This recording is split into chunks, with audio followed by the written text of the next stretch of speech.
you do? Ooh. See, it depends on what aspect of my work you want to know about. Yeah. The part that has the, I guess, most impact on other people's lives for the better, for like changing their lives and. Oh well, that actually still is all. That's all of it. So Okay. How about where? So I'll give you a couple of ideas, and you can tell me which one you want to hear the details about. I do private sessions on people. Mm-hmm.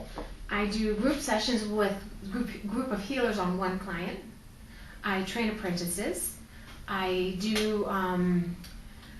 It's like therapy, but I don't call it therapy because I'm not a therapist. Right. We work with couples and families that where they're not getting along and they just can't figure out why, but they truly want to get along. Like coaching, maybe? So I do some coaching, but it's more like counseling where we go through. But I do it from an energetic standpoint instead of a conscious mind. Okay. But we do body, mind, and spirit all at the same time. Okay. And that one's super cool because people that have gone through years and years of therapy, and then they come in and it's like, oh, I get it now. And then they can start communicating with each other. So like a piece is missing, and you kind of help them find that missing piece. Okay. Oh, because an easy one with that is to talk to a couple, and they're like, but he never understands me. He never wants to listen to me. And I can say, oh, you know what? You're actually not correct about that. That I can show you that what you're saying is not correct. And I can just go and pick up the pieces that he doesn't know how to communicate and say, for instance, he shows you love by paying the bills. And he understands you because he doesn't ask you to stop shopping.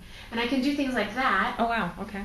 And I'm sure some therapists could do it that way too, but I'm not doing it from a place of mental thought. I'm following an energetic trail in his behavior, and I'm able to pinpoint when he feels a heightened sense of love. Mm-hmm.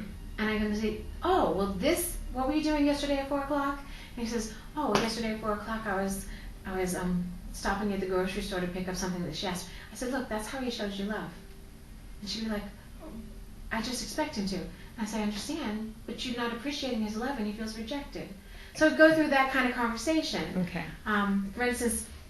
So she's taking him for granted, and he's thinking he's going out of his way for something that she expects him to do. Yes. That is okay. That's cool. And then he just feels unloved, and then he comes in the door cranky instead of coming in the door, honey, look what I did for you. Mm-hmm. You know, instead of pointing it out. She won't appreciate it anyway.